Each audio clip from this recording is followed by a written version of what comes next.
You're good? Okay, we'll call the meeting to order at 6 o'clock. If everyone could rise for the pledge, please.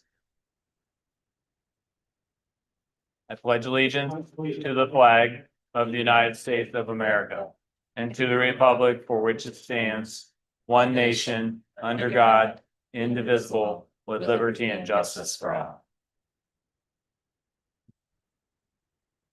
Do we have anybody out there? Join?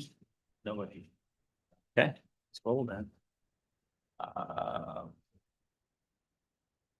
right, let's look at 1-3, approval of the minutes from July 8th meeting. Oh, it's not like consent. Never mind, we don't need that. July 16th, 1-4 minutes. Can I get a motion? So moved. Second. Thanks, Ken. Thanks, Tim. Any discussion? All those in favor? All right, moving into. We have a consent for business operations. We're looking at the general fund warrant for June 30th in the amount of $65,948.88. General fund warrant from July 15th in the amount of $261,527.77. The general fund warrant from July 30th in the amount of $28,327.07. And the capital fund warrant from July 30th in the amount of $84,479.06. Along with the treasurer reports and CSE CPSC recommendations. So 2-7 approval of the consent agenda. Can I get a motion? So moved. Thank you, Tim. Second. Thank you, Ken. Any discussion? I just wanted to say, I like the statistics for the CSC. It's helpful. Is there a year that's done too? That'll go over like where the disabilities are and the numbers. Numbers and yeah, thank you for that, but. Yeah, how this is helpful just to kind of look at it. Thank you. Thanks, Lori. And good job, Katie. Appreciate it. Any other discussion? All those in favor? Opposed? Motion's carried. We're moving into reports/presentations. I'll turn it over to Superintendent Abby. First and foremost, that we have our student board representatives here with us today for the first time. We have Oscar Yang, we have Jalen North. So Oscar is an incoming senior and Jalen is an incoming sophomore. Welcome today. Happy to have you here. I know it's summer vacation, but we're glad that you're starting off the summer with us. In addition to that, we had a lot of work going on building and grounds as of late. So we had Oneida Electric here with the lift to be able to replace lights in the football stadium as well as the tennis court. They also replaced the lights over the fuel pump at the bus garage. Let's see. They painted all of the rooms at MPS they need to with a lot of room shifts. I know that that's taken up a lot of time. They've really been making their way in this building as well. They're getting it ready for the opening of the school. If you had noticed the mulch that they had in the parking lot for a period of time, once summer program was over, they were able to get that up. We didn't want to limit the ability to use the playground during summer program. So as soon as that was over, in collaboration with the village, we were able to get all that jump and make sure that that playground is up to snuff and make it as safe as it needs to be. In addition to that, the concession stand bathrooms received another round of paint. And then obviously, they've been trying to keep up with the rest of the building needs as well as the grounds. Our phone system, which I know has been a topic of conversation for a very long time, is in the works of completion. They began the process last week and they're fine tuning it as we speak. But as far as we've seen so far, it seems to be working correctly and we'll monitor and work closely that new phone system is doing everything it's capable of doing, everything it's supposed to be. So that's been a nice addition. Well, the other thing that we would like to discuss this evening is an academic eligibility, not policy, because we already have a policy and we wouldn't change the policy, but this would be a regulation that would go underneath the policy, because currently our policy states that for extracurricular activities, students must be basically meeting 3 areas of criteria. They must be in good attendance, they must have good behavior, and they must be receiving a certain standard of academics. So what these regulations are proposing is to increase our structure and make sure that we have a system in place to make sure that we truly are following that policy and making sure that we have the accountability in all 3 of those aspects. Is what we call these are our students first, whether they're student musicians, student actors, student actresses, or student athletes. That student always comes first, and that's the aspect that we want to maintain and make sure of. So I have a summary of these regulations that I'd like to go through tonight. And first and foremost, as far as like what we would be monitoring and who would be monitoring it. So essentially, we would be looking at it, to summarize this, we're looking at the grades, we're looking at attendance, we're looking at the behavior. And we'll be doing that, 1, through just normal interactions in school, through discipline reports, obviously through our normal attendance monitoring, but then also looking at grade point checks at our progress reports and at our report cards at the end of our marking periods. So that's every 5 weeks because of our 5-week and then our 10-week for our marking periods. So within that, there's status levels that a student could be put at. They can be eligible, which just means that they have full participation. There's no restriction in any way. They're meeting all of the criteria that they need to. And then the first level of intervention is when they reach probation. So probation is when a student is allowed to participate completely, but they must attend a structured study hall because there's some level of concern at that point in time. And then the third status would be when a student would become ineligible. So at that point in time, they're not allowed to compete in any competitions or productions, but they are expected to attend and participate in practices. And in addition to that, just like on probation, they would have to maintain that structured study hall. So while in structured study hall, if you're wondering what that means that they would not have hall pass privileges. So the expectation for them would be they're in the study hall and they're working towards getting their grades up and working hopefully with the teachers in there. Now, obviously, if the teacher that they're working with or the teacher that they're not being successful with also has an available time period, like that could be arranged. Like those are special case scenarios that we wouldn't want to restrict. But as far as just general passing through the hallways, that would be the restriction, because this is a time where they can be structured, they can be working on improving those academics. We would want to limit that. So as far as what it takes in the academic realm to be in these different areas, at those 5-week checkpoints, if you're failing one course, that means you're on probation for a week. Once that week passes, the student has a card. This card they take to their teachers as a check-in. It's like a formal way of making sure that they're checking in with the teacher in the class that they're not being successful. And at that point, the teacher signs off based on how they've done over the last week. So if a student's doing well, they've made improvement, they've continued to work with them, and they've improved their grade. At that point in time, they can be switched over to become eligible. Now, at that point, if it's kind of still on the fence, like, oh, they've shown some growth, things are going well, but maybe they need a little bit more, they can stay at probation. Now, if they continue to not be successful in that area, they would get another week. And that other week would go on. And then after that second point, someone could become ineligible at that point in time if they are continuing to be failing that class and not meeting. Now, more stringent part of that is if someone is failing 2 or more classes at those checkpoints. So they become immediately ineligible, which once again means they're allowed to practice, they're allowed to participate, just not in the competitions or productions at that point in time. But they are expected to still be at practice because the whole point is working back towards full participation. It's not meant to be punitive, it's meant to be an intervention to help and get them over that hump where maybe they're not meeting the expectations. So from that point, they have 1 week once again.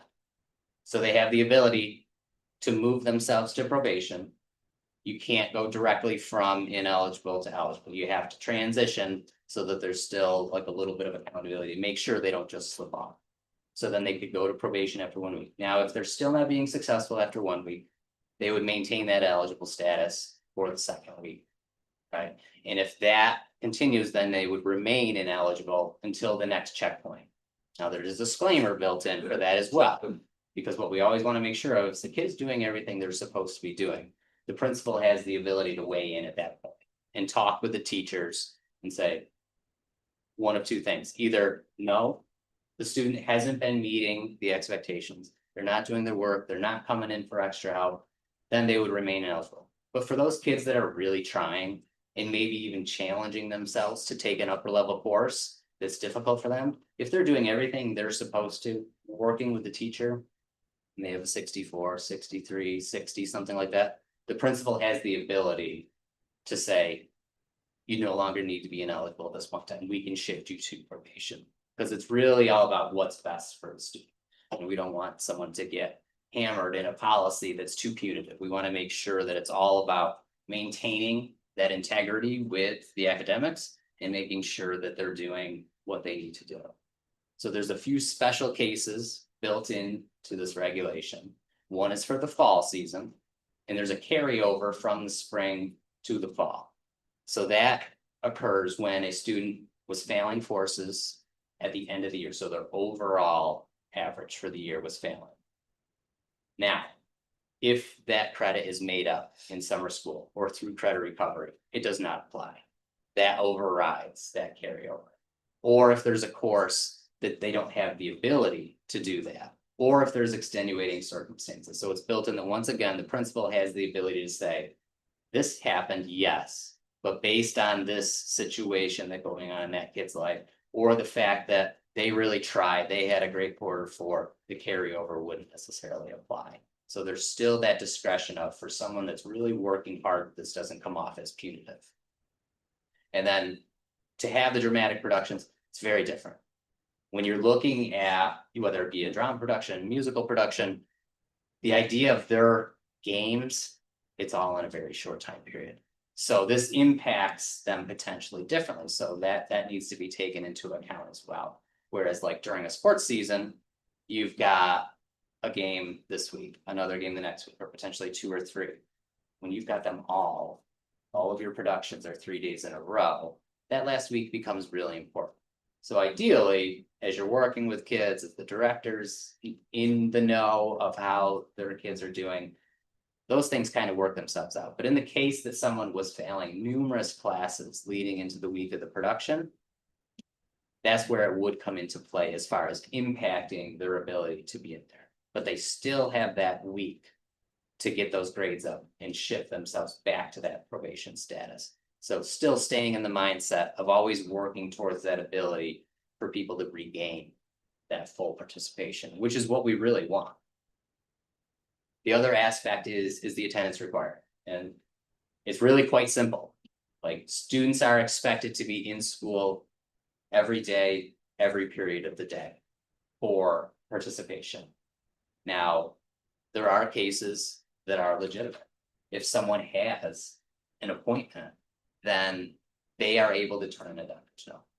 But it has to be a legitimate excuse, and it can't just be a note from a parent stating that they weren't feeling well. Like when someone is missing school and still wants to participate in those activities, it has to be for a legitimate reason with proof behind the rationale for being at school. Once again, always in the student's best interest as far as like being late to school. If the weather is poor that day and it's a student that's always on time, we're back to that. We have that principal discretion once again to say, roads were bad, you're 1 minute late, you have 0 tardies for the entire school year. This isn't going to be held against you.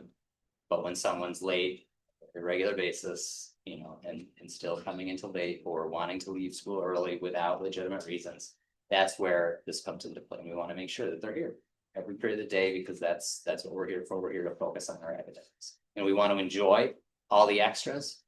Those are the things that make it really fun, that like really bring kids in and make memories. But at the same time, we don't want that to impact the academics in a good way. We want that balance. We want it to be both happening. And then as far as behavioral expectations, you know, there's the normal stuff. I mean, you have to be following the code of conduct, and that's what this really stems back to. But specifically, if someone's in school suspension for a day, they're not eligible for that day. If they're suspended while taking part in one of these activities, they could become ineligible for up to a week or 3 contests. And it's worded that way because different sports, different events could impact drastically different. Football, you never have more than 1 contest in a week. In spring, for a baseball, softball player, you might have 6 games in a week after things have been rained out. So that's why it's written in that way, so that it can't take away a third of someone's season because of that. And then quitting or removal of a team, once again, back to the idea of like giving the ability for a student that's like, if a student tries out for something and they've made the decision, this really isn't for me, commend them for trying. That's what we want. We want participation. We want kids to try, go out of their comfort zone. So if they no longer participate in activity, but it's with the coach's agreement, like, yes, I'm okay, I'll release you from the team, you won't be impacted. But the other aspect is when someone tries out for a team, potentially on a team that has cuts, and then they're not liking what's going on and say they quit the team, that's impactful. There was someone else that maybe could have had that spot. And those are the things that we want to make sure that we don't have those problems going forward. And then still true to our code of conduct, but also impacting additionally for this would be any alcohol, drug, tobacco, or vaping use. First violation, 2 weeks or 20%. And then further is up to a 1-year suspension of activities, because these are activities that have always been in athletic code of conduct. And those are things that need to make sure that they're well known and that they're followed up on. Because those are things that are not acceptable for any student, especially any student taking part in extracurricular activities and representing the school. Once again, principal discretion, because if we have chronic behaviors and disrespect on a very regular basis, maybe it didn't rise to the level of in-school suspension or out-of-school suspension, but over time, as an additional piece, and there's regular constant behavioral issues or disrespect issues going on in school, the principal does have the ability to make someone ineligible at any point in time because of behavior issues going on in school. So believe it or not, that was a summary of the full regulation because it goes into a lot more detail. But that was the simplest way that I could put it out there without losing the actual purpose behind it. Any questions that I can answer about this proposed regulation? I know the answers to some of these, but for discussion's sake, when will this be covered with fall athletes? Coaches meeting is scheduled for Thursday at 4 p.m. followed up by a parent meeting, and that's when it would be rolled out to both coaches, athletes, and their parents. In addition to that, after that, it's something that we would want to send out to the whole district to make sure that everyone is aware that this is the expectation going for the entire school. Then we're also gonna include the 7th grade orientation. The second week of school, we have our grade level meetings, grade level assemblies. So it'll be addressed there because a kid may not be impacted right now because they're gonna play basketball. But what their scores are at the end of the first quarter are gonna impact whether or not they play basketball. So the whole student body will be aware, so we're gonna address that in our grade level meetings. Beginning of the year. Which is a great point because the proactive nature of a regulation like this and the impact it has is larger than one may think. Like the idea of knowing that these are the expectations and this is what I have to do, that alone will improve results. And that was one of the things that we Agreed. talked about with phasing it in. That, we're just coming out with it now, so that everybody's eligible no matter what their status was at the end of last year, nobody's penalized.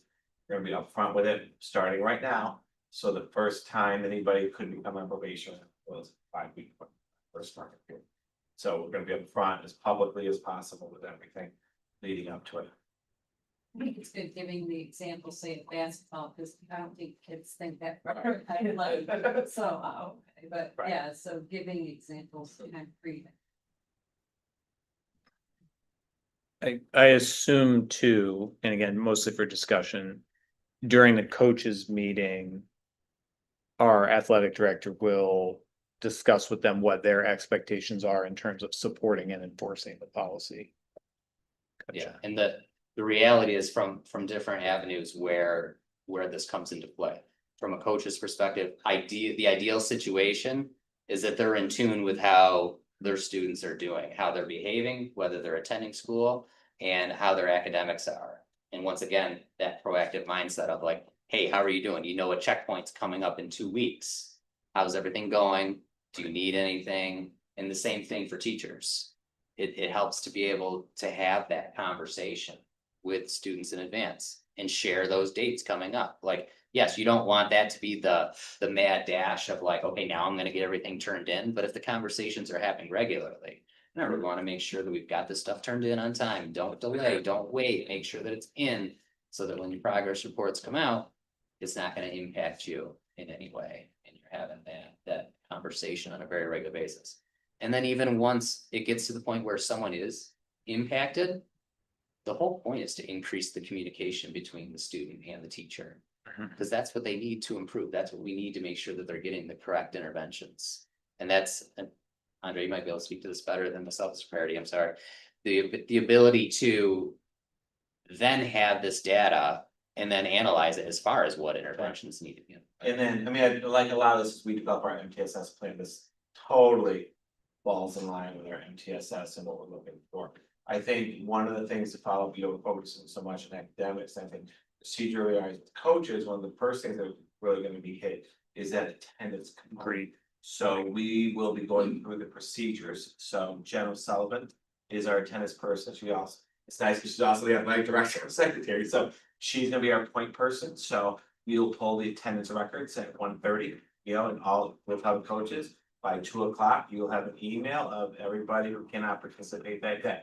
So anybody who came late, anybody who left early, anybody, so they're responsible for checking their email at 2 o'clock. Cause then they're in trouble, because you know somebody, people don't keep secrets, so the kids are gonna know. So and so got to practice when they shouldn't have practiced and stuff like that. So the early procedural things will be that sort of stuff where they have to get the habit of, we'll be emailing between 1:30 and 2 o'clock. These are the people who cannot practice today, and they're gonna be held accountable for making sure that they follow through. And then we'll be adding the, you know, academics, anything like that. So those are the procedural things that we're putting in place. Some kind of tangent, do we have merger agreements for athletics and Question. homeschool children participate in it? Currently in this season, I don't believe we have any schools collaborating. Hamilton for football. Football. Are they? Okay. Yeah. Hamilton Okay, for back then. football. Yep. Okay. 'Cause they had worked more in the past, but they're back. Yeah, And homeschool students aren't eligible for extracurriculars, Correct. so they can do things like, they can do other activities, but the one thing in education law is sports.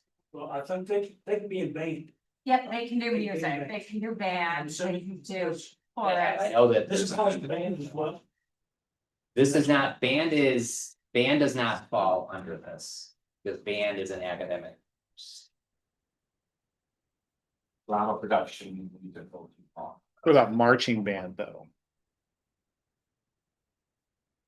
That's something we Well, need that's to what I was look at. thinking. Yeah, Yeah.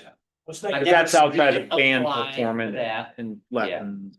So one of the big parts of this is in an implementation is we want to make sure that it's done well. And if we spread it out too thin, we would be concerned that we wouldn't do it with fidelity, given that this is the first time we've done it here. And then just the differences in different activities and how it's impacted. So marching band, I'll be honest, isn't something that I had thought of, isn't something that had come up in my mind. Nor do I know exactly how much they are participating at any given time.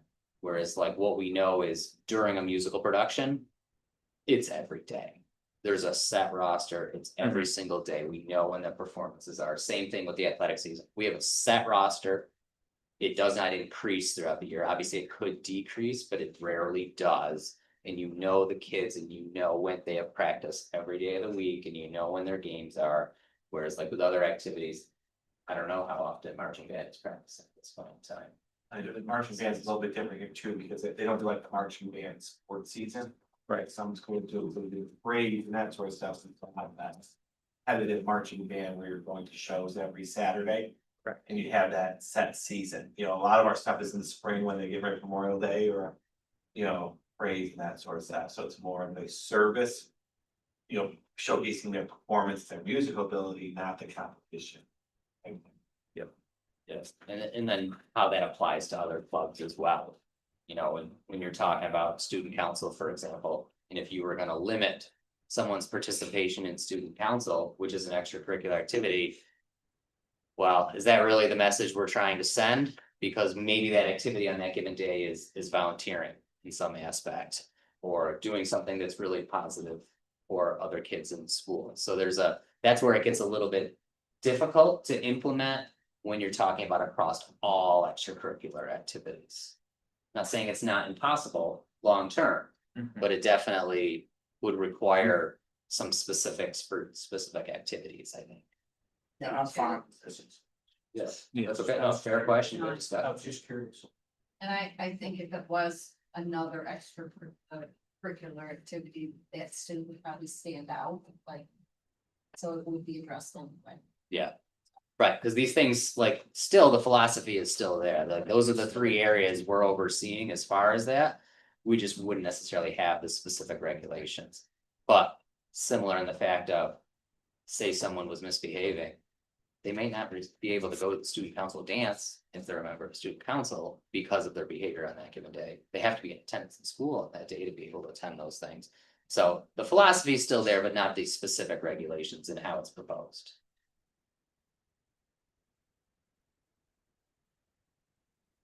I would think, it's just a note. It would be interesting. I think this is a great step.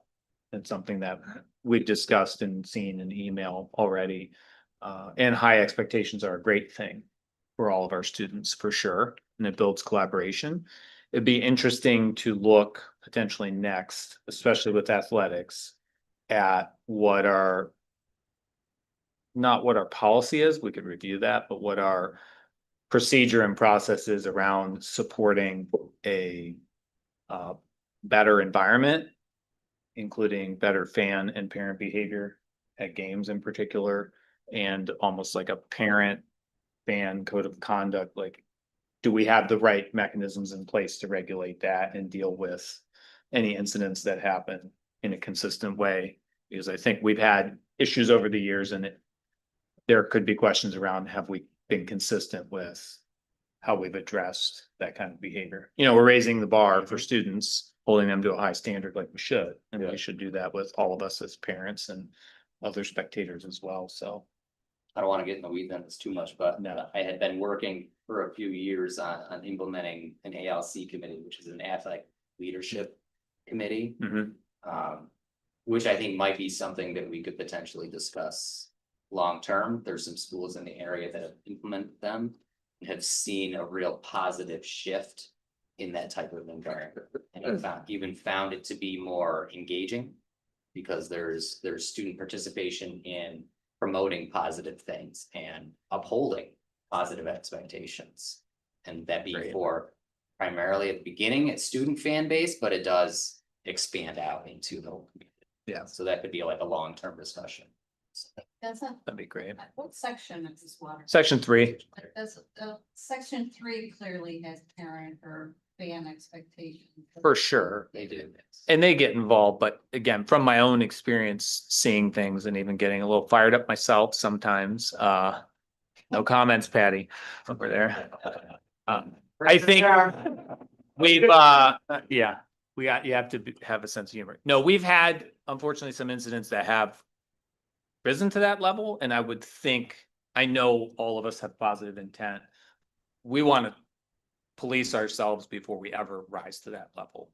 And I think there's a way to do that where we could better, more proactively manage potential.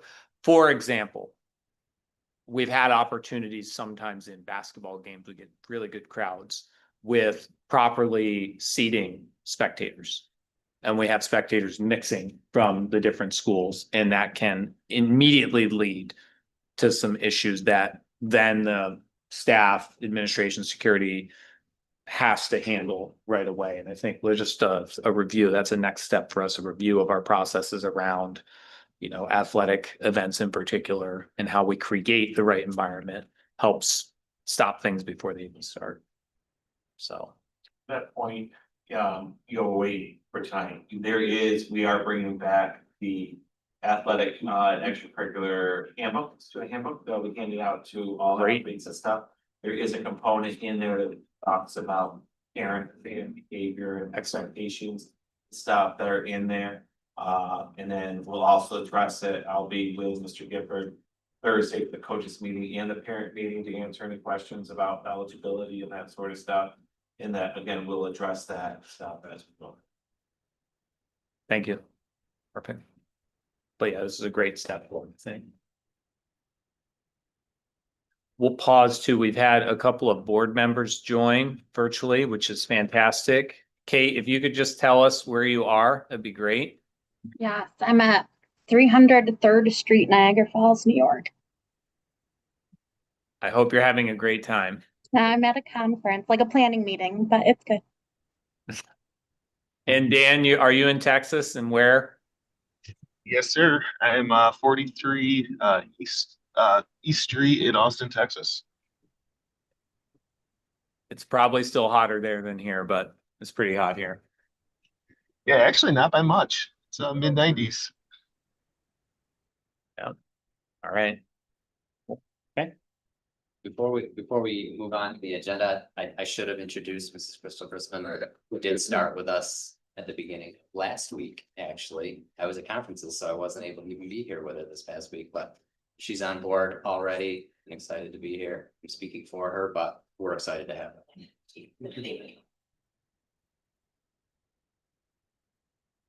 That's all I have. Okay. Do we have any other reports from anybody else? Or is that it for tonight? Yeah. Hi, everyone. So I reviewed the handouts that I had emailed on our statistics for the usage of the district facilities by outside groups. And if you just wanted to review it, or if you wanted, if I didn't know if anybody had questions because you've had a chance to review it. So we've never kept the statistics on what it cost the district for outside groups in the past. And so I met with Tom Gleason, our facilities manager, and we came up with what he thought was his best estimate of the hours that they put in for to prepare and clean up from those events. And you can see it's basically it's a minimal cost to the district per year. And that's on that first page where it summarizes how many events that we had, which was 334 outside. And the cost. So we plan on this year, we are going to track it as each event happens. Now, some of these are just out of that 334 are practices and stuff. So they're not really events. There's no spectators. Then it's really the cost incurs when you have spectators or when your usage of your fields and you have to either line or, you know, get them prepared for that event. And then obviously the cleanup, are they using the concession stand? Do they need to be cleaned out after? And we did note that when we have football and we have football game on a Friday night, and then we have Pop Warner on a Sunday, we actually have to bring our facilities in on Saturday morning. Clean up from our game and prepare the field for the Pop Warner game. So that is probably the one biggest cost.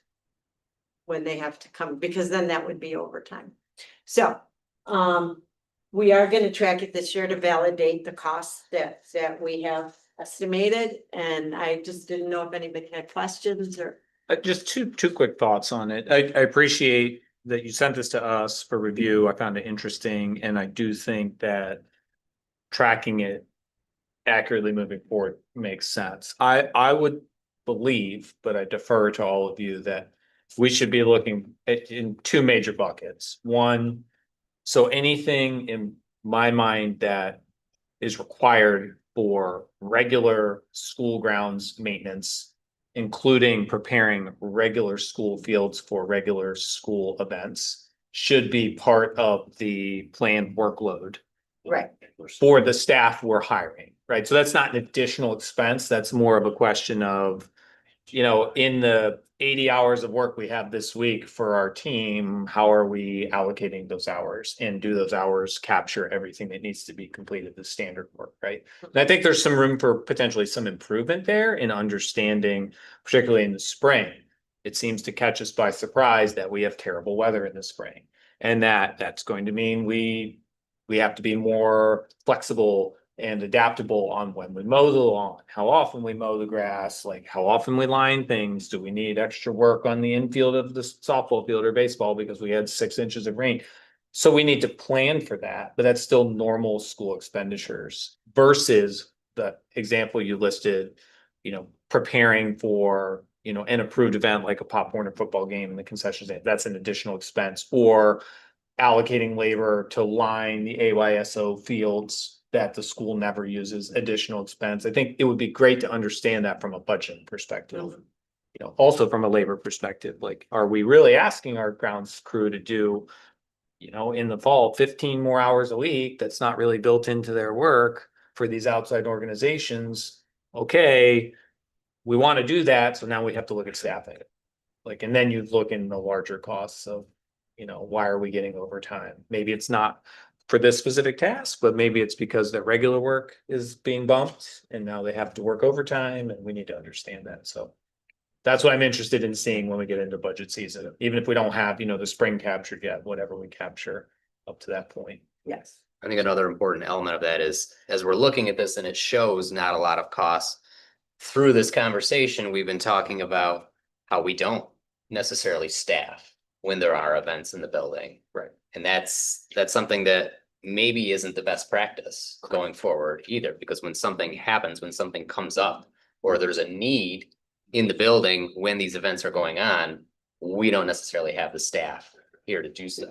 Right. So I do think these numbers are low. I think this is based on what's been happening, but I don't know if that's necessarily the way that we should continue either. Right. Agreed. And I wanted to let you know that we aren't the only district looking at this. So there is a maintenance forum that's going around between school districts, and there is one school district that charges if the event charges. So if they're doing a fundraiser, or if they charge admission to come in and it's an outside group, then the school charges them for the usage of the Interesting, yeah. facilities. Makes sense. And then there's a couple that also are incurring costs only from additional maintenance hours and time. And so they're gonna be looking at fee schedules too. Based on that. So yeah, I thought it was interesting though that this came out right around when we were looking at it too. So I wanna apologize that you got your treasurer's reports so late. I do not do the treasurer's reports. So it's a separation of duties, and this is done by outside person who does our GL. And I didn't receive it until late, and then I have to make entries and look at it before I can hand it off to you. So this is our last monthly appropriation and revenue report because it's for June, but it is not final. And you'll see on there that there is a carryover. There's a fund balance at the end. That is not a final number. I just wanted to. When will we have that? So, and this is what I was gonna talk about. We have to have an audit committee. Our auditors are coming in for their final review, the first week in September. So between now and then, we have to have an audit committee, and, Tricia Lucas from Dark Angelo will present. And, then I will give you at the August meeting what I see as my final number. And then after the audit, I will give you what is the actual final number audited. So I will give you what I have as a final number, and then when she reviews it and she goes through it, she may have some adjusting entries that have to be made, and then that will be our final number. But so August, I'll give you what I believe is to be our final number for the year, The next meeting in 2 the next weeks? meeting. Okay, fair enough. Yeah. Thank you. So, and again, I apologize. I didn't expect it so late. I had requested it a couple of times, and so we won't let that happen again. Also, at the business office, our assistant treasurer has been out for 5 weeks, so I'm a little like behind the guns here, because I'm doing it all by myself, but she'll be back next week, so that's good news. We worked on our final reports and submitted them for our federal UPK, IDEA 611 and 619 grants. We filed our property tax rates spreadsheets to the state and counties, and they'll be sending us our electronic files to send out our bills at the end of the month. So, and we've held interviews. We have an open maintenance position. We had a maintenance position resign in the, I think, July 18th. So we've had I think 6 interviews to date for the position. Any questions? No? Okay, thank you. Thank you. Do we have any principal reports? The only thing, You want me to go over this, like, from my computer, they have access to that? they have access to it, they can see it. Okay. Anyone- Yeah, so appreciate everybody being here tonight, Mr. Brodell. Just want to give you guys a little surface level overview of some of the clubs and activities from the 2024-2025 school year. Waterville provides students a lot of opportunity to be involved, to participate in other functions. I think it's great. Over 30 clubs and activities.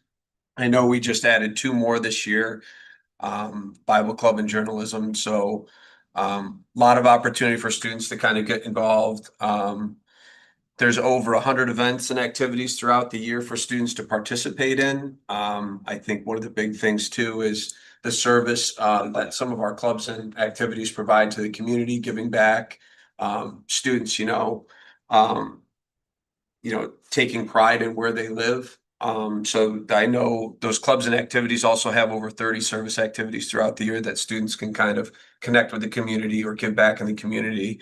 And just some general considerations going over it, student participation looks really good. So just taking the end of the year report numbers from last year, it looks like our clubs, a majority of them have stayed consistent in participation or have actually increased, which is an excellent sign. Yeah, and talking with teachers, talking to some of the club advisors, we've been fortunate enough where a lot of our club advisors have been there for a long time. There's been some consistency with the leadership and the people at the top of those clubs, which I think has helped tremendously in driving turnout for those things.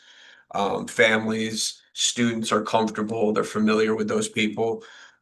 So we've had a couple turnovers this year, but I think we've also been fortunate enough to where there are other people that are actively looking to become involved, be it teachers or members of the community that want to kind of help, facilitate and run these things. So we've had people kind of step in to replace those that have actually kind of stepped away from it, which is great.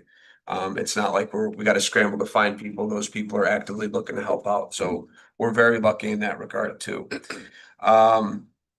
And then, I just wanted to read, and I think this kind of captures, what I'm talking about. So Cynthia Gallagher had sent me just kind of a synopsis of a summer camp that FFA students were able to attend recently.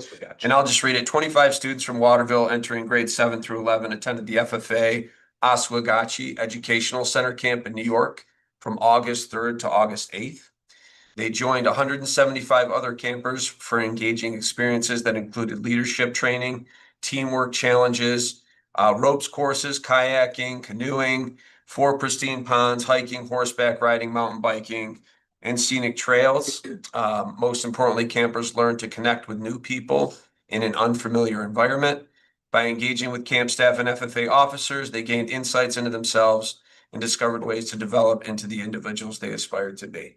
So I think that's a great kind of summary of what we're looking to do with these clubs and activities. They're such an important part of the college experience, the holistic experience for our students. And I think getting students involved, how do we, maybe some of the considerations, how do we promote or how do we, increase turnout? What can we do to promote these things? How can we spotlight some of the great things that our clubs and activities are doing? Obviously talking with Alicia, running our social media page, maybe not bombarding parents with Parent Square every other second, but certainly looking for ways to promote all the good that our students are doing. I know Patty does a great job with the newspaper and helping promote those things too. So just looking for ways to continue to shine a spotlight on all the good things that our students are doing with their clubs and activities. So.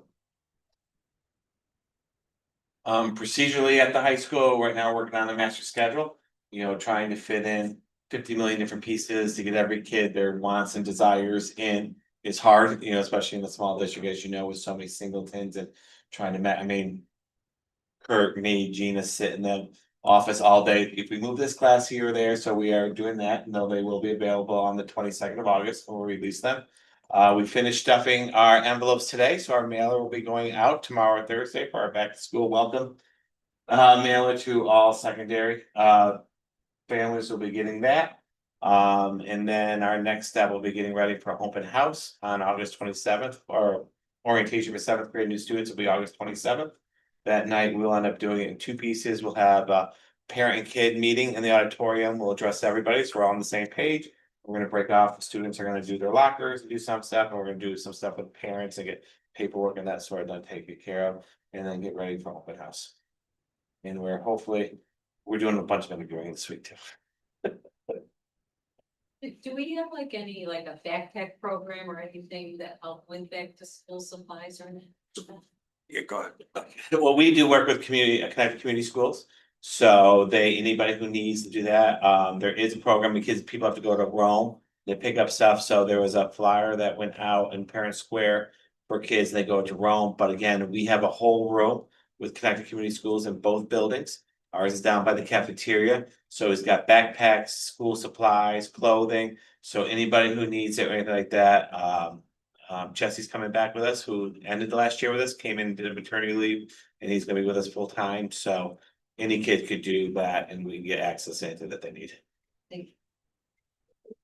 To piggyback off that, I met with Jesse because that was one question that I had as well. And because Rome is so far away, Jesse also did volunteer to actually pick up supplies that parents or families signed up to bring them back to the district too, so they could be given. I'm done.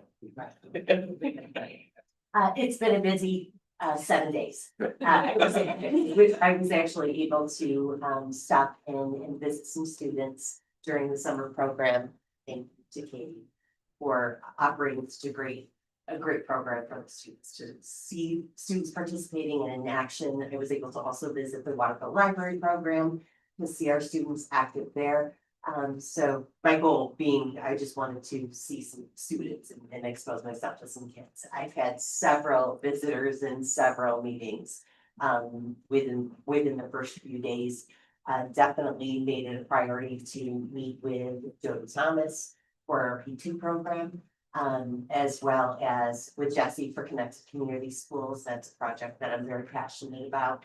So getting to know all of the adult faces, or as many as I possibly can before I meet all of the little faces, is a priority. Scheduling, the schedule beast is real. So wrapping my head around everyone until I get to know everyone.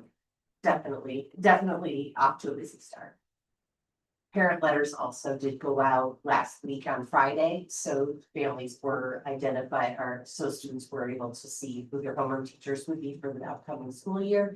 Mary's been an amazing help. Katie's been They arrived in the mail yesterday. great.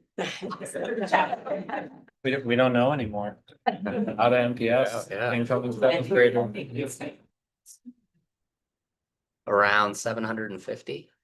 Does that sound accurate? Probably, it's pretty stable right there. If you take UPK out, we're at, because I can't put them into the title grant minus the 36 for UPK, we were at 734 for that grant. So, and UPK is a separate grant. And then also next week, we have UPK orientation, kindergarten orientation. So UPK kindergarten, I think it's Tuesday, Wednesday, Thursday. And UPK is Tuesday, Wednesday, just from 9 to 11. They come in, get to know the building and get to hang out with the teachers and obviously us. At the meeting at the end of August, we hope to have some more like cumulative data from last school year. Obviously, that's not as easy for us to be gaining with me being new and other administrators being new, but we're gonna try to at least have some cumulative data available for you so you can see some of the things that we've been monitoring and assessing from last school year. And then as time goes on, to have that be a more consistent thing, where you'd be seeing that stuff a little bit more robust at the end of the year. But that is the goal for next meeting.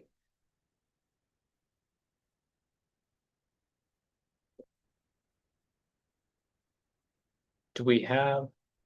Well, I don't want to put them on the spot. You have a spot on the agenda to bring up anything as student reps to the board. So you don't have to bring anything up now, but you can. We could even give us your thoughts on the eligibility rollout. If you want, we don't have to. Okay. It is What I summer. would say is that I've noticed it's a problem with communication with coaches and staff regarding attendance and stuff. That's the only thing I've noticed, really. Okay, so that could be an area we need to focus on. Yeah, As we roll it definitely. out. I think that there's been a lack of communication. When you say that, do you mean that like coaches didn't know that a kid Yeah, wasn't there? they Yeah, didn't know. right. Yeah. And that's what Mr. Parity had mentioned, like that's gonna be a daily thing now. That email is gonna go out. Yep, we're gonna work on that aspect of it for sure. Yeah. Thank you for sharing that. Thanks, Jalen. Awesome. Did we have a capital project meeting? I see a spot on here for it. We didn't, that's fine. No, we didn't. All right, we are moving into board discussion. We have a couple of quick items to go through. Dan, you're on now. If you want to go ahead and ask your question, you can. I wrote it down. If you don't, you sent it an email. Yeah, I was just wondering, just with the field turf, how, has that been serviced? I don't know what the correct term is. I know we have a machine that goes out and kind of resets all the rubber pellets and things like that. But if that's being done, annually, I've been out there a few times with Pop Warner, and I've had some other people approach me as well. It does seem a little worn, so I just wanted to check in to see, has that been done yet this year, and like kind of what the maintenance plan looks like on that field. Yeah, we'll definitely follow up with Tom to find out what's prescribed for it and what has been done and where we are in that process for sure. I do know it is a semi-annual maintenance program that is supposed to be conducted regularly. It's not set it and forget it kind of thing.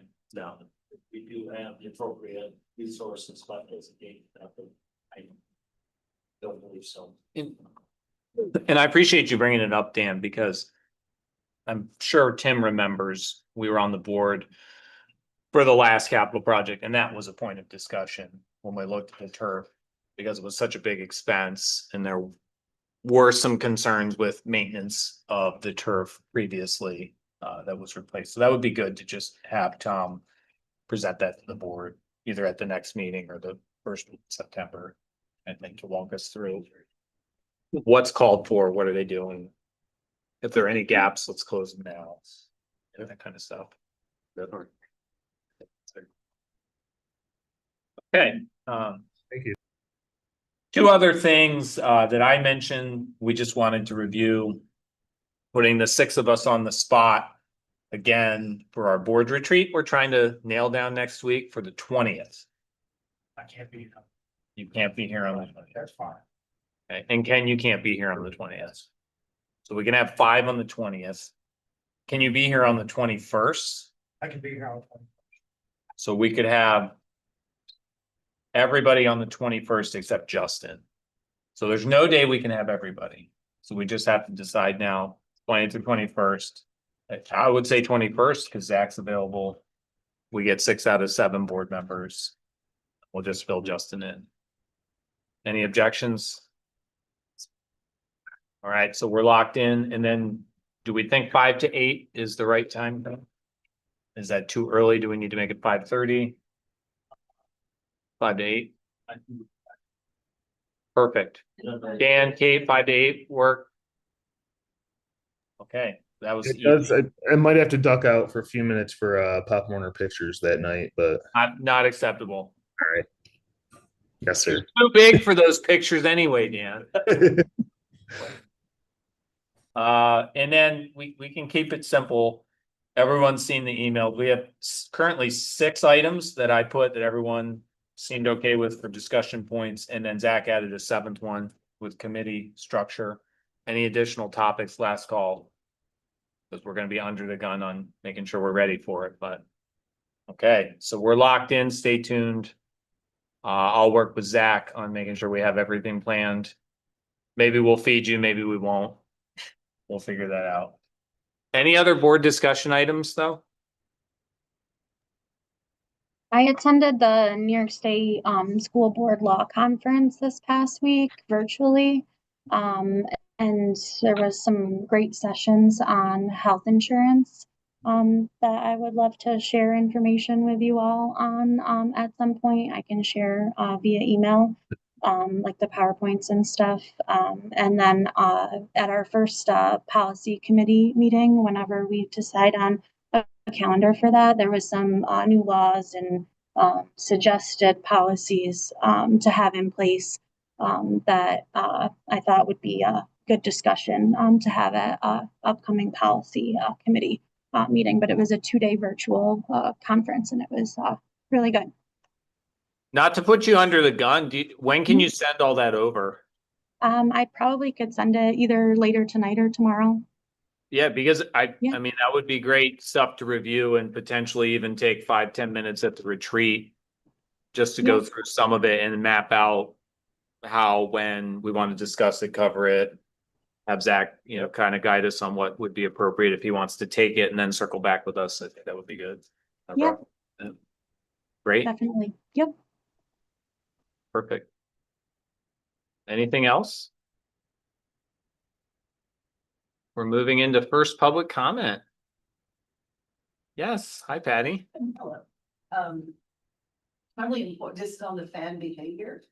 And it's probably, if everyone is not aware of this, the fan behavior did have an impact last year. And going forward, could have a very serious impact this coming year, and you two are at the Brothertown Scholarship Dinner, so we'll jump in.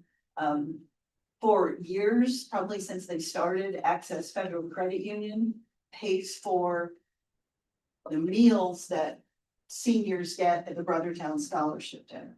So I think it's between $1,000 and $2,000. Access's CEO is Tom Owens, who is very big on, as a referee for boys soccer primarily, but he has filled in for girls.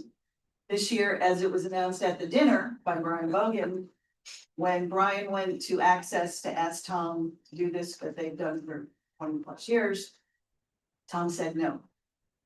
He said because of the way that Waterville soccer fans have treated him, he wasn't going to do it.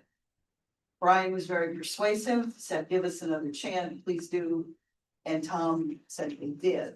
But he told Brian, and Brian said at the dinner, I have no leeway for Waterville fans anymore. They treat me worse than anybody. So that $1,000 to $2,000 cost may fall out of the scholarship fund, or kids may have to pay. And, Brian talked about that, and he could give you more particulars, or, if there's anything I missed about that, but I'm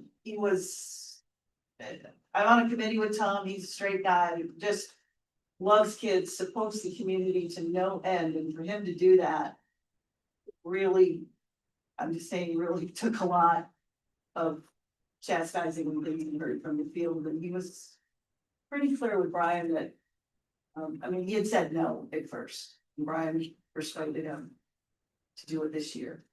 But I think it's up for grabs, going forward. So I would say Brian can probably give you more particulars on that. That's what I'm talking about at dinner, but it's to your point. It's not what everyone's seeing everywhere.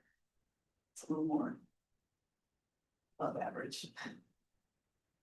Yeah, no, appreciate that. Yeah. And I know we had some incidents in basketball last year. So witnessed some of them. Yeah, it's not great. Thank you. check online. There hasn't been an online public comment in forever. This will be the one night there was though. I didn't check. Nope.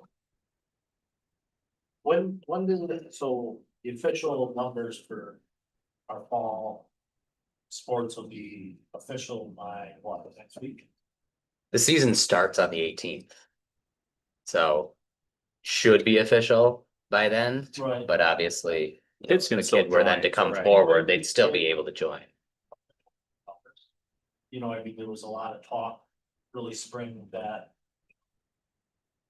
just to get the finalized numbers to where we are finalized, you know what I mean, when the season starts, just to For see. both varsity Varsity. and modified. Yeah. We'll give you the whole, we'll Just- give you the whole fall sports. Right, just due to the not really complaints, but the statements that were made in the spring. I just like to see the final numbers to see if there are any changes. Sure.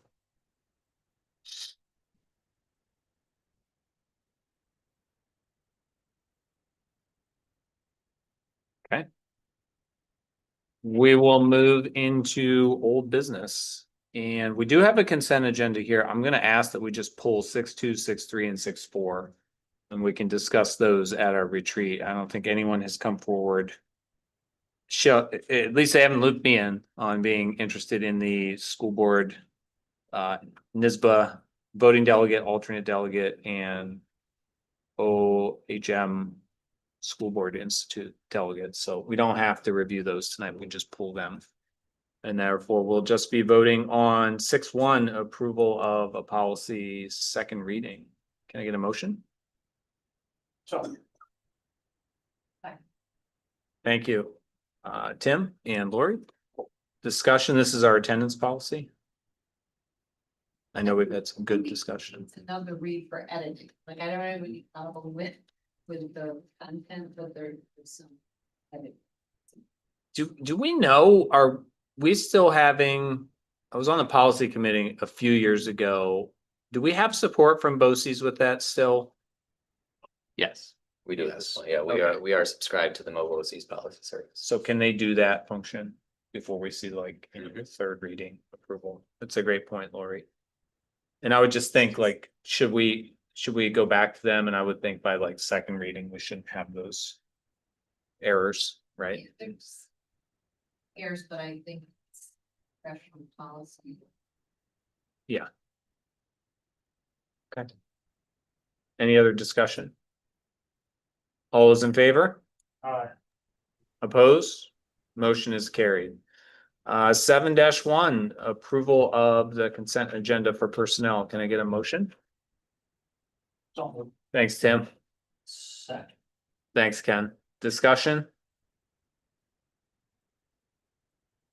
Just a question for me. Am I remembering correctly? So for our extracurricular advisors, it says per WTA contract. Do we need to list the dollar amount there?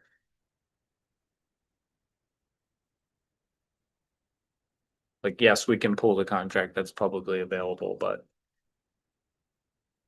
Have we historically? So Yeah. we have historically, I think that the reason that it's not on tonight is because we don't have that final version yet for the new year. okay, It's approved, okay. but it hasn't been published, and so I think that we have to wait until that's completely signed and finished before we put on the actual rates. Okay. So off the top of my head, I don't remember from like Robert's rules what we would do there, but I think we could just, we're gonna approve the minutes for the meeting, you know, after this is done, next meeting, we could go back and like revise the attachment and then reapprove the minutes, but we gotta check on that. Been a while since we've had to do it, just so we get it in there for public record. Versus going in and, per contract, now I gotta go to the contract and ask for that, I should be able to just see it. Any other discussion though on personnel? All those in favor? Opposed? Motion is carried. Hey, Steve, Yeah, I am just abstaining from that vote, please. from personnel. Personnel, yes. Okay. Thanks, Dan. Sorry, Yes. usually give a Nope, heads up. no I worries. didn't realize it. Sorry, I couldn't get off mute fast enough, sorry. You're good. One abstention. All right, moving into new business. We do have a lot here, but we have a consent agenda. Can I get a motion on 816? Thank you, Lori. Second. Thanks, Tim. Discussion?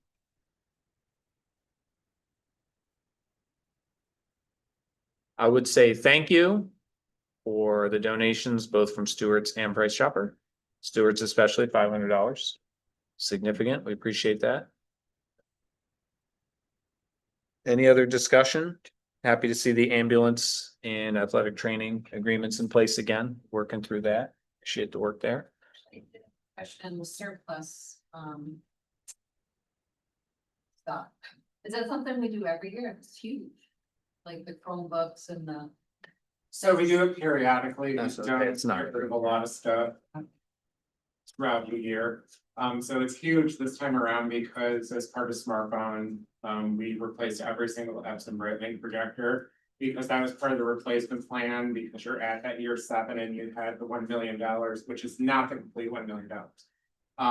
So that's why that's long, and then Chromebooks, you take offline throughout the year, so ones that are crack damage at the end of their year.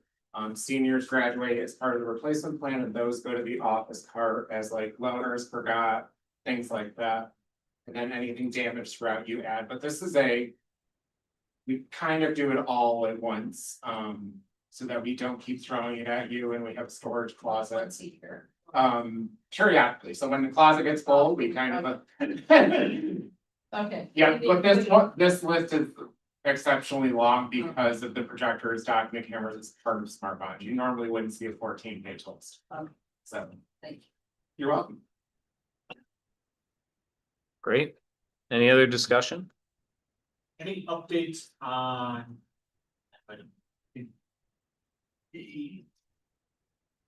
In school. Health. I have a meeting. You see, let me double check my calendar. I have a meeting coming up very. Thank you. Yeah. School-based health center. We have a meeting Thursday at 10 o'clock. They're coming out to do a site visit. I was in communication with who Dr. Spring was in communication with last. And she is very supportive of it. She very much likes the idea of it. But as she has then proposed it to other people at MVHS, they have concerns about their ability to maintain costs in that. So she's bringing them out. We're going to show them the facility. We're going to talk it through and see what we're able to work out together. But that is the long-term effect that they're concerned with. They think with how we would be able to support them in year 1 based on money that was refunded from the previous service, the year 1 would be fine. Their concern really comes down to year 2 and whether they're going to be able to handle their costs at that point. And their projections don't show that they would be able to. The good news is that she's really advocating because she thinks it's a great thing. It's a community-based program. So like she likes it. She's willing to keep pushing it. But it does look like a pretty steep task. Any other discussion on 816 consent agenda? All those in favor? Aye. Opposed? Dan, you're muted. I saw you say aye, but you were muted. Sorry, I, No abstention this time though, right? correct. All right, motion is carried. Moving into second public comment. You had a long time to think there. Love these summer meetings, right? Any other board questions or discussion?